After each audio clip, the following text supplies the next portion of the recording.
Bonjour, je vous explique pourquoi les mutualités belges sont opposées à la ratification du CETA, qui sont les mêmes raisons que pour le TTIP d'ailleurs. Notre principal sujet d'inquiétude est que le projet de traité ne tient pas du tout compte de ce que les mutualités sont des services d'intérêt général au sens du droit européen. Alors pour ça, je dois expliquer un peu ce que c'est. Dans un système classique d'économie, il y a d'un côté les entreprises privées, celles qui sont là pour faire du bénéfice, c'est leur boulot, et d'autre part les services publics qui ont pour finalité non pas de faire du bénéfice, mais de rendre des services à la population. C'est ce qu'on appelle le modèle classique de l'économie libérale de marché. Or, l'Europe n'est pas une économie libérale de marché, mais comme le précisent les articles 2 du traité de Nice et 3 du traité de Lisbonne, ou l'inverse, il s'agit d'une économie sociale de marché. Pourquoi ? Parce qu'entre ces deux piliers classiques, il y a un troisième pilier qui est caractérisé par le fait qu'il s'agit d'entreprises privées qui rendent des services publics.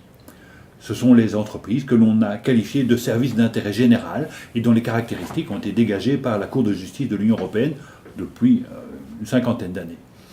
Cette caractéristique importante de l'économie européenne a été totalement oubliée par les négociateurs du CETA.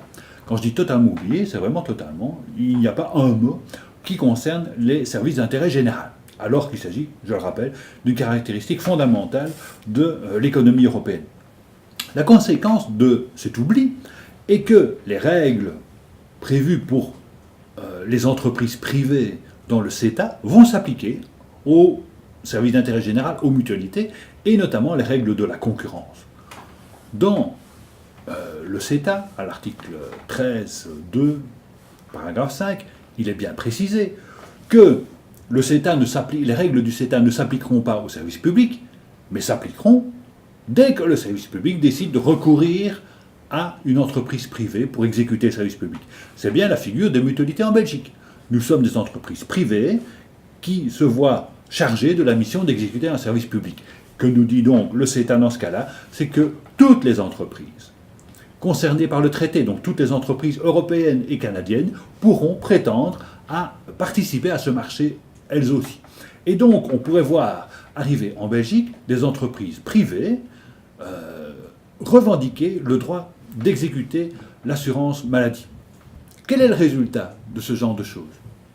Inutile d'imaginer. Il suffit de regarder ce qui s'est passé en Slovaquie. En Slovaquie, il y a 5 ou 6 ans d'ici, le gouvernement a décidé, mu par une illumination soudaine, de mettre en concurrence les services publics et les entreprises privées en ce qui concerne l'exécution de la sécurité sociale.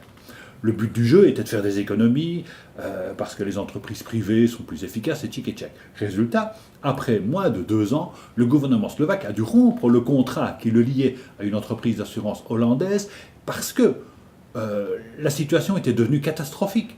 Les entreprises privées, qui n'ont pour but que, certes, faire ce pourquoi elles sont engagées, mais surtout faire des bénéfices, ne s'occupaient plus du tout de ce qui fait le cœur de la sécurité sociale, l'aspect social précisément. Le résultat a été que l'État slovaque s'est vu réclamer des fortunes pour rupture de contrat, mais je veux dire, ça c'est un détail. Ceci nous montre que le risque que présente le CETA est réel et n'est pas du tout fantasmatique. Un autre élément extrêmement important pour prouver que ce risque est réel se trouve dans le CETA lui-même, ce sont les réserves émises par l'Allemagne qui concernent précisément ces entreprises, ces services d'intérêt général, ceux qui se consacrent à l'exécution de la sécurité sociale. Le gouvernement allemand, qu'on ne peut pas taxer de rigolo, a estimé nécessaire de protéger son système de sécurité sociale. Or, le système belge est exactement le même que celui de l'Allemagne, et le gouvernement belge n'a pas cru opportun d'introduire des réserves pour le protéger. Les mutualités, j'insiste sur le fait qu'il s'agit de l'ensemble des mutualités belges, ont demandé au gouvernement d'émettre des réserves, au moins d'émettre des réserves, sinon de s'opposer au CETA qui les met en péril. Le résultat est pratiquement nul. Seul le Parlement wallon a émis une opposition à la signature du CETA. Le reste du gouvernement belge ne fait rien du tout, et donc les mutualités se sentent mises en péril par le CETA. C'est la raison pour laquelle elles s'y opposent.